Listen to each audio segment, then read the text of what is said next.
todo mundo ama Harry Potter, até um pouquinho demais, né? Mas isso não faz ele ser tão perfeitinho assim. Harry Potter é uma saga incrível, inspirou muitos fãs por aí, incluindo até eu mesmo, que queremos jogar quadribol, tomar uma cerveja manteigada lá no bar em Hogsmeade e fazer compras no Beco Diagonal. Mas mesmo que esse mundo criado pela J.K. Rowling seja impressionante demais, não quer dizer que tudo funcione ou tudo faça perfeito sentido ali dentro. You're saying it wrong. It's Leviosa. Ou talvez eu só esteja chateado porque eu não recebi minha carta de Hogwarts com 11 anos e resolvi descontar aqui todas as minhas frustrações nesse vídeo. Mas nesse vídeo eu vou ser bem chatinho e vou pegar 25 errinhos de roteiro que eu vi em Harry Potter. Desde algumas coisas que simplesmente não fazem muito sentido, os trabalhadores fiscais trabalhando muito mal e só algumas contradições mesmo. Então sobe na sua vassoura e vamos dar uma olhada nesses errinhos de roteiro ali de Harry Potter.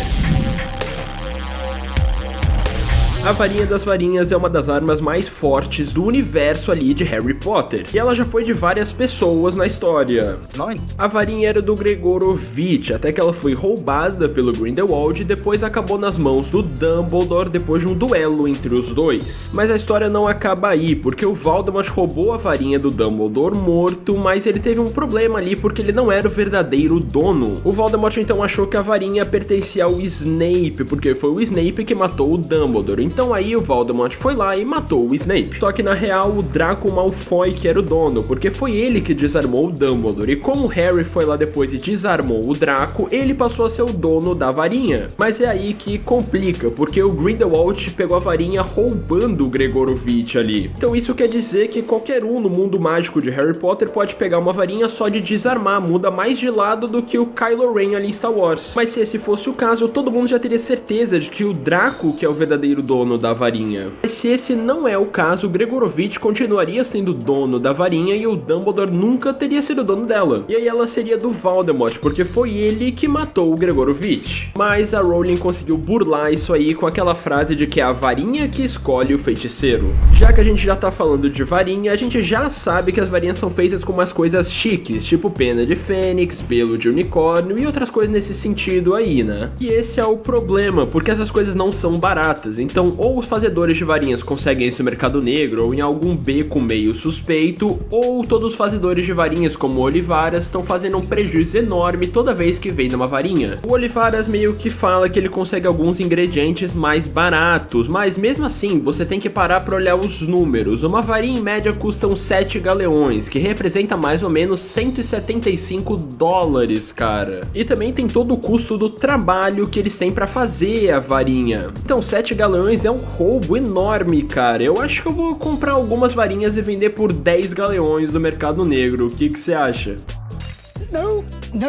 Um dos maiores furos de roteiro vem ali com o mapa do Maroto, que mostra onde a pessoa está dentro ali de Hogwarts. Fred e George conseguiram o mapa roubando ele do Filch ali no seu primeiro ano e usaram isso para matar a aula e conseguir fugir dos professores. Mas uma coisa que eles não notaram é que tinha um homem chamado Pedro Pettigrew todas as noites dividindo cama com o irmão deles, o Rony. Eu acho que isso ia acabar preocupando os irmãos, né? É meio estranho isso. Falando no Pettigrew, a gente sabe que ele traiu os pais do Harry, revelando a localização deles pro Voldemort. E aí ele culpou o Sirius Black por isso, uma história que eu admito que daria uma série da Netflix impressionante, hein? Os pais do Harry se esconderam usando o feitiço Fidelius, que funciona quando você tem algum assistente que mantém-se em segredo, que era o Pettigrew. Mas tem uma pergunta que os fãs de Harry Potter fazem até hoje: o James não poderia ter sido esse assistente secreto? Em Relíquias da Morte, o Arthur e o Guy guardam o próprio segredo, e aí eu fico tipo, será que o James não podia ter feito mesmo, não? Mas aí eu acho que ia acabar que a história não ia pra frente e você meio que não ia ter Harry Potter, né? Mas falando em segredos, os fãs de Harry Potter não param de se perguntar por que diabos o Ministério da Magia não usou a poção Veritaserum pra falar a verdade com os acusados de morte, como por exemplo Sirius Black. Have you brought the Veritaserum? Eu acho que é porque eles são um bando de incompetentes, é isso aí, eu disse isso mesmo sim, Mas parece que a Rowling tem uma explicação pra esse pequeno furo de roteiro. Isso é porque bons feiticeiros conseguem evitar os efeitos de poções e feitiços. E até mesmo alguns, como por exemplo Snape, conseguem trancar sua mente de invasões. Dessa vez eu vou aceitar essa desculpa aí. Hoje em dia a gente sabe que as carruagens de Hogwarts que levam os alunos são puxadas pelos testralhos, que só podem ser vistos porque já viu a morte, e o Harry começa a ver eles depois da morte do Cedrico, quando Voldemort foi lá e matou ele. Mas como é que ele não viu eles antes, né? Primeiro porque ele viu a morte da sua mãe, depois porque ele viu a morte do Quirrell, e pelo amor de Deus, ele deve ter pegado essa carruagem até o 4º ano, né? Mas é claro que a Rowling tem uma desculpa pra isso, só pra fazer a gente parecer um bando de bobo aqui, né? A primeira coisa, ela diz que o Harry era muito novo pra entender a morte de seus pais, e isso não conta como ter visto. Pra segunda parte, ela diz que o Harry estava inconsciente quando o Quirrell morreu. E por fim, a morte do Cedrico ainda não tinha sido aceita, ele ainda estava meio ali que em choque. Quanta desculpinha, hein?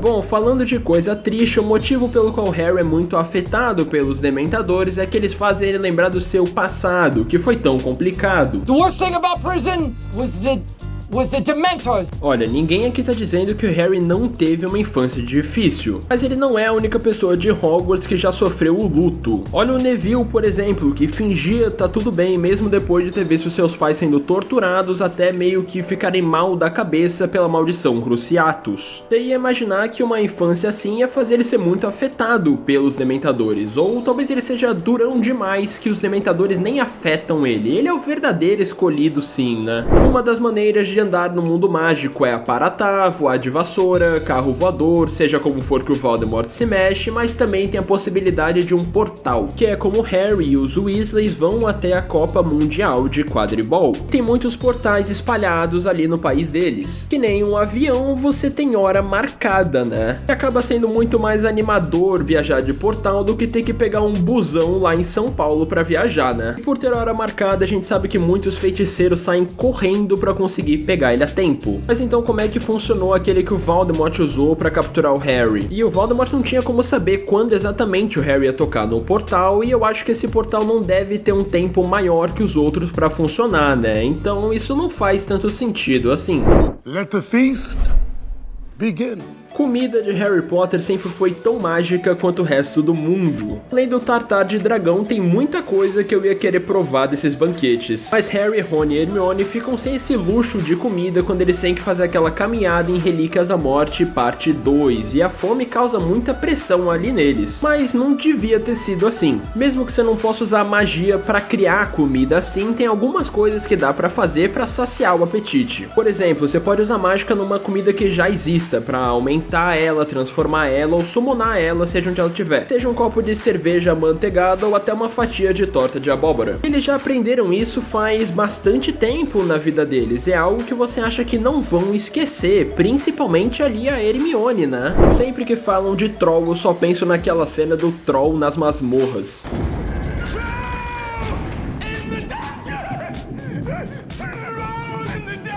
Todas as crianças são mandadas para suas salas comunais, que é um comportamento que você espera da escola quando tem um troll andando por aí, né, cara? Mas Hogwarts nunca foi muito boa em segurança, e dá pra provar isso justamente com esse caso, porque a sala comunal da Sonserina fica nas masmorras, justamente onde esse troll tá localizado. Tá bom, eu sei que é a Sonserina, mas mesmo assim parece meio pesado mandar as crianças pro lugar onde o troll tá, né? Mas é aquilo, Hogwarts não é o lugar mais seguro. Tanto que uma das punições é mandar as crianças pra Floresta Proibida, a Floresta Proibida. Talvez seja bom não ter ganhado minha carta. Ainda falando da Sonserina, eles têm uma reputação meio ruim nos filmes e livros, né? Mas isso meio que dá pra entender, já que todos os bruxos das trevas vieram da Sonserina, né, cara? Mas olha, o Lin-Manuel Miranda, ele é da Sonserina e escreveu Hamilton. Mas além de ter bruxo bom na Sonserina, como Snape e o Manuel Miranda, ou também as outras casas têm bruxos do mal, como Pedro Pettigrew, que era da Grifinória, só que ele não tinha nenhuma bravura e coragem, que é meio meio que um requisito pra você ser da Grifinória, né? Mas essa má reputação da Sonserina meio que passado de geração pra geração. O Hagrid tinha razão pra odiar a Sonserina e o Harry ensinou pro seu filho que a Sonserina é uma casa normal, que nem as outras.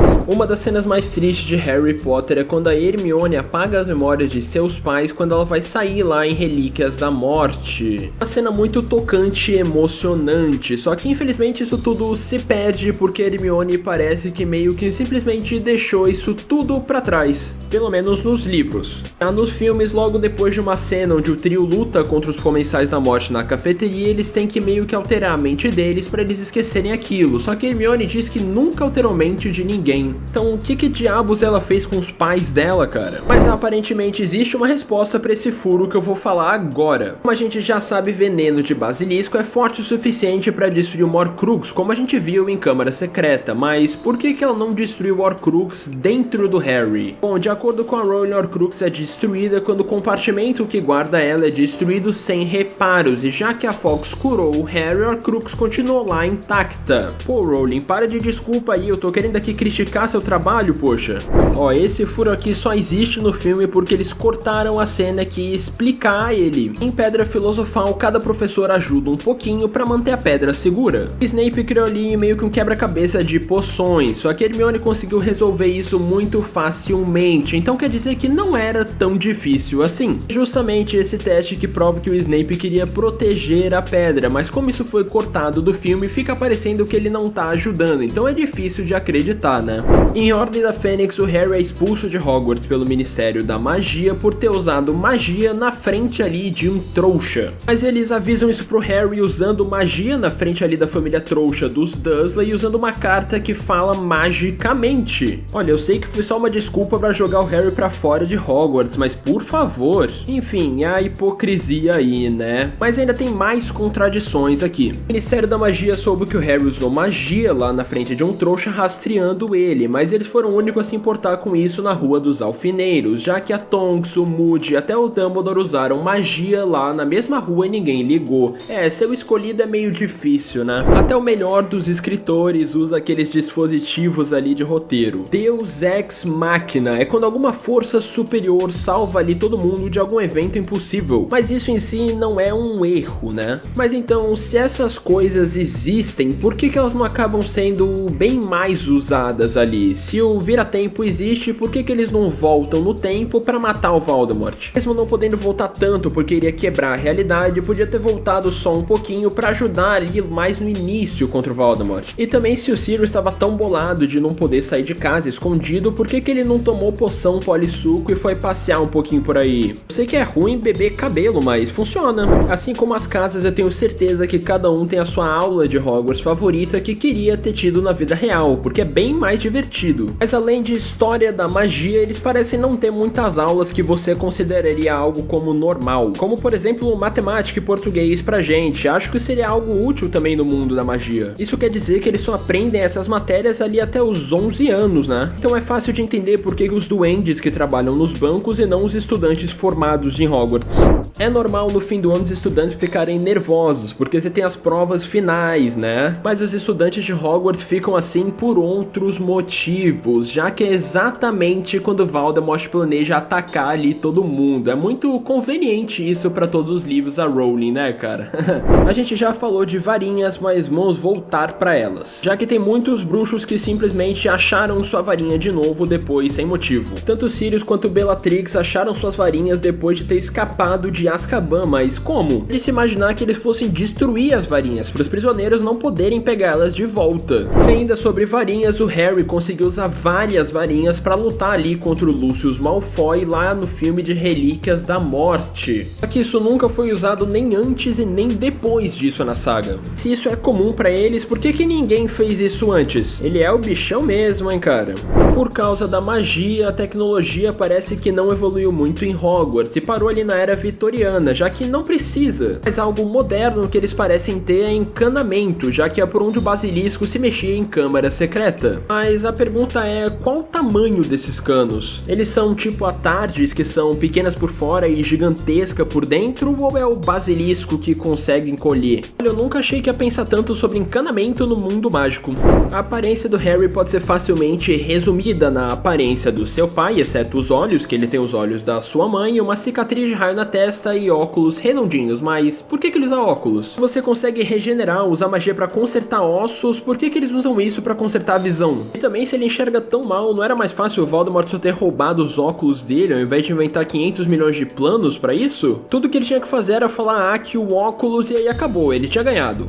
O Voldemort é meio que um tirano, né, colocando assim. Mas aí você se pergunta, por que ele não fez o voto perpétuo com os seus comensais? Que faz aquilo ser meio que perpétuo, né? Tá bom, nessa eu tô sendo chato. Mas é algo que você esperar que ele fizesse, pra que todos os seus serventes fossem eternamente leais a ele, obedecessem tudo. Ele perdeu realmente essa chance aí, hein? Outra pergunta que os fãs de Harry Potter fazem é como é que um Voldemort fraquinho conseguiu converter ali o Quirrell, já que ele não tinha quase nada do seu poder. Bom, a Rowling também respondeu isso, dizendo que o Quirrell foi meio que transformado em uma Horcrux temporária ali pro Voldemort, mas eu não caio muito nessa não. Beleza, esse último aqui é uma piada, mas eu acho que ainda vale. Que diabos aconteceu com o corte de cabelo de todo mundo em Cálice de Fogo? Eu sei que a ideia era ser ali um ambiente meio anos 90, 2000, mas mesmo assim ficou estranho, né? Imagina todos os filmes usando esse corte, será que os barbeiros do mundo mágico estavam de greve ou alguma coisa assim? Ou talvez fosse a moda, né? São tantas perguntas e tão poucas respostas. E aí, curtiu a lista? Você tinha achado todos esses erros ou teve algo que a gente esqueceu? Ou a gente tá sendo chato só? Fala tudo pra gente aí nos comentários e se inscreve no Se Liga pra ficar ligadão aqui em tudo do cinema.